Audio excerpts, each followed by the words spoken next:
श्री स्वामी समर्थ.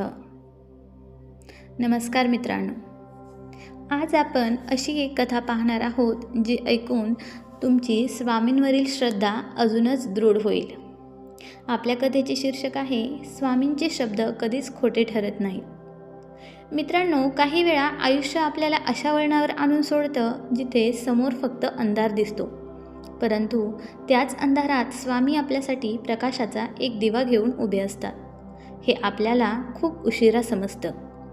ही कथा आहे अशाच एका भक्ताची, ज्याची श्रद्धा डळमळीत होत चालली होती, परंतु स्वामींनी त्यांना सावरलं. रात्रीचे 2 वाजले होते. घरातील दिवे मालवलेले होते, परंतु राधाच्या डोळ्यांमधील झोप मात्र उडाली होती. तिचे वडील हॉस्पिटलमध्ये होते आणि पैशांची जुळवाजुळव होत नव्हती. तिने स्वामींच्या फोटोसमोर बसून विचारलं, स्वामी, माझे काय चुकले? मी तुमची इतकी सेवा करते, रोज तारक मंत्र म्हणते, मग माझ्याच नशिबात ही परीक्षा का? तुम्ही खरंच माझ्या पाठीशी आहात ना? तिच्या मनातील लॉ ऑफ अट्रॅक्शन आता नकारात्मकतेकडे झुकू लागलं होतं. तिला वाटू लागलं की आता सर्व काही संपलं आहे. दुसऱ्या दिवशी सकाळी राधा औषधं आणण्यासाठी हॉस्पिटलच्या खाली उभी होती. तिच्या खिशामध्ये शेवटचे 500 रुपये उरले होते आणि अचानक एक वृद्ध माणूस तिच्याजवळ आला. त्यांचं रूप अगदी साधं होतं. अंगावर एक जुनी कपनी होती. त्यांनी राधाकडे पाहून म्हटलं, बाळा, मला खूप भूक लागली आहे, काही खायला देशील का? राधा अगोदरच टेन्शनमध्ये होती, परंतु त्या वृद्धाच्या डोळ्यातील करुणा पाहून तिचं मन विरघळलं. तिने विचार केला, माझे वडील आजारी आहेत. जर मी या बाबांना मदत केली तर कदाचित स्वामी माझ्या वडिलांना बरं करतील. तिने जवळच्या हॉटेलात नेऊन त्यांना पोटभर जेवू घातलं.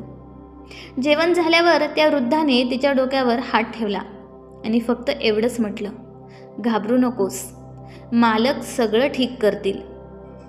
अक्कलकोटला यायचंय ना तुला? तयारीला लाग. राधा चकित झाली. तिने त्या वृद्धाला अक्कलकोटबद्दल काहीच सांगितलं नव्हतं. ती काही विचारणार इतक्यात ते वृद्ध गृहस्थ गर्दीमध्ये कुठेतरी दिसेनासे झाले.